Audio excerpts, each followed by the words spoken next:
अस्सलाम वालेकुम, welcome back to my channel. और आज है डे 21 HTML एंड CSS की क्लास। तो आज हम पढ़ने वाले हैं CSS के फंक्शन के बारे में, जो है ट्रांसफॉर्म के अंदर बहुत सारे फंक्शंस हैं, तो एक एक करके इन सब चीज़ों को समझते भी हैं और इनका यूज़ भी करना देखते हैं। पहले मैं एक डिव बना चुकी हूँ। डिव में मैंने क्लास दी है मेन, और उसे हम कर रहे हैं CSS। तो स्टाइल टैग के अंदर हमने फॉरेन सीज की क्लास दे दी और हाइट एंड विड्थ दे दी। अब यहाँ पे हम इसे बैकग्राउंड देंगे ताकि कम से कम हमें एक स्क्वायर बॉक्स नज़र तो आई है। तो आप बैकग्राउंड दे दें या फिर आप बॉर्डर दे दें।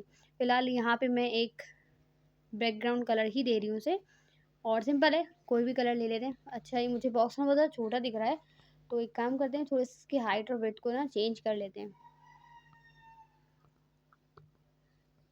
ठीक है, काफ़ी है वैसे इतना तो। ओ, 0 हो गया सब। ठीक है, और यहाँ पे आ गया। तो ये बहुत है हमारे पास। अच्छा जनाब, तो अब हम पढ़ने वाले हैं ट्रांसफॉर्म के बारे में। तो बैकग्राउंड कलर के बाद मैं लिख देती हूँ ट्रांसफॉर्म, और ट्रांसफॉर्म के बाद मैं लिख रही हूँ ट्रांसलेट। अच्छा, यहाँ ट्रांसलेट का कोई ऑप्शन नहीं है, तो जैसे ही आप टी प्रेस करेंगे यहाँ पे आपके पास ट्रांसलेट आ जाएगा। एक्स वाई से ही सारे ऑप्शंस आ जाएंगे। जैसे ही मैं टी लिखूँगी, देखें ये मुझे ऑप्शन देगा। देखें, दे दिए ना इसने। या मैं दिख नहीं रहे थे, कुछ हाइट थे, तो ये हाइट इस तरीके से आ गए। अब ट्रांसलेट किस तरीके से काम करता है, इसके ये दो वैल्यूज़ को एक्सेप्ट करता है, एक्स पे और वाई पे। पहली वाली एक्स के लिए यूज़ होगी और सेकंड वाली यूज़ होगी हमें वाई के लिए, कि वाई एक्सिस पे। ये क्या करता है, ये इस बॉक्स को मूव करवाएगा। क्या करवाएगा? मूव। कि एक्स एक्सिस पे ये बॉक्स कितना मूव करने वाला है, वाई पे कितना मूव करने वाला है।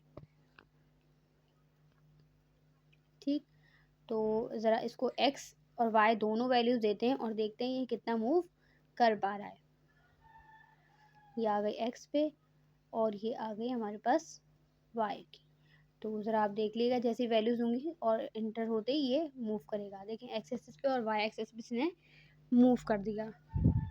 वाई डाउनवर्ड जाएगा, लेफ्ट राइट जो है एक्स के लिए होगा। ठीक है, तो हमें अभी ये समझ में आ गया ट्रांसफॉर्म में ट्रांसलेट क्या करता है, बॉक्स की पोजीशन को चेंज करवाता है, अप डाउन लेफ्ट राइट जो भी है। अब हम यही चीज़ जब ट्रांसलेट एक्स या वाई को सेलेक्ट करते हैं सिंपल सी, तो हम क्या कर सकते हैं, सिर्फ एक्स को एक्स की जो मतलब जाहिर से पता है, एक्स से समझ में आ रहा है कि सिर्फ ये एक्स की तरफ ही मूव करेगा। या तो पॉजिटिव देंगे तो आगे जाएगा, नेगेटिव देंगे तो ये बैक पे आएगा। तो ट्रांसफॉर्म का हमें आपको समझ में आ गया होगा यहाँ तक, तो कि ट्रांसलेट करता क्या है। एक्स एक्सिस वाई एक्सिस तीनों चीज़ें यहाँ पे दी गई हैं।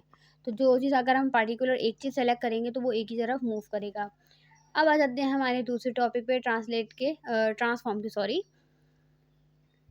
Skew method. बाकी चीज़ें मैं हाइट वेट पहले ही दे लेती हूँ उसे।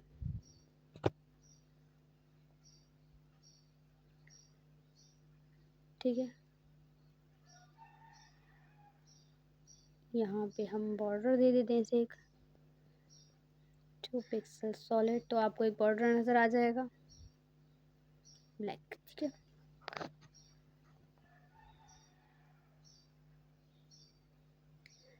से मार्जिन दें या नहीं देते हैं, ऑटो कर देते हैं। तो इस तरीके से ये हमारे पास सेंटर में आ गया। तो इसे हमें हाइट मतलब टॉप पे भी चाहिए ना, 100 पिक्सल। चलें ठीक है, इतना हमारा काम हो जाएगा। फ़िलहाल यहाँ पे हमें नज़र आ रहा है काफ़ी है, वरना हमें बार बार क्रोम ओपन करना पड़ता।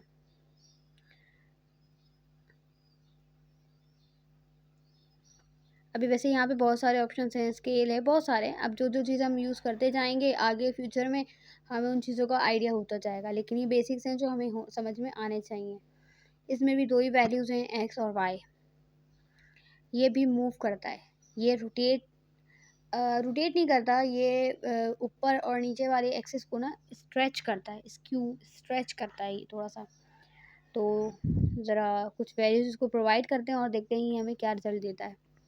स्क्यू में डिग्री का यूज़ होता है, RAD रेड का यूज़ होता है, एक और है टर्न, तो टर्न का यूज़ होता है। फ़िलहाल हम यहाँ पे भी डिग्री का यूज़ कर रहे हैं। तो जैसे ही मैं यहाँ पे डिग्री देती हूँ, तो ये एक्स एक्सिस और वाई एक्सिस पे ज़रा देख लें आप लोग। देखें, ये मूव हुआ एक्स और वाई पे कितने चेंजेस आ रहे हैं। ठीक, तो इसकी वो भी एक्स और वाई का हमारे पास सेम चीज़ है। तो अब आप अपने हिसाब से चेक कर लें कि एक्स एक्सिस पे वाई एक्सिस पे क्या किस तरीके से आप नंबर बढ़ाते रहेंगे, आपको टर्न और सब चीज़ें मिल जाएंगी। अब यहाँ पे हमें एक और है इसका रोटेट। अब रोटेट वर्ड से ही आपको अंदाज़ा होगा कि जो हमारा बॉक्स है हम उसे रोटेट करवाना चाह रहे हैं, कितनी डिग्री पे कितने एंगल पे हम उसको रोटेट करवा रहे हैं। तो 180 पे करवा रहे हैं, 150 पे करवा रहे हैं। तो मैंने क्या करा है, सिर्फ सिंपल सा एक हेलो वर्ड लिखा है ताकि वो मुझे वर्ड भी नज़र आए। और यहाँ पे मैं उसको कलर दे देती हूँ वाइट। तो यहाँ पे हमने जैसे से इसको कलर दे दिया। अब हम निकाल रख रहे हैं रोटेट। रोटेट में हमें क्या करना है, डिग्री ही चलेगी। आप सब पढ़ चुके हैं रोटेट के लिए क्या वर्ड यूज़ होगा, डिग्री का होगा। देखें, अब जैसे जैसे हम इसके नंबर बढ़ाएंगे ना, ये बॉक्स उसी तरीके से रोटेट होना शुरू हो जाएगा। पॉजिटिव लेंगे तो पॉजिटिव मतलब क्लॉकवाइज रोटेट होगा, अगर नेगेटिव वैल्यूज होंगी तो ये एंटी क्लॉकवाइज रोटेट होगा।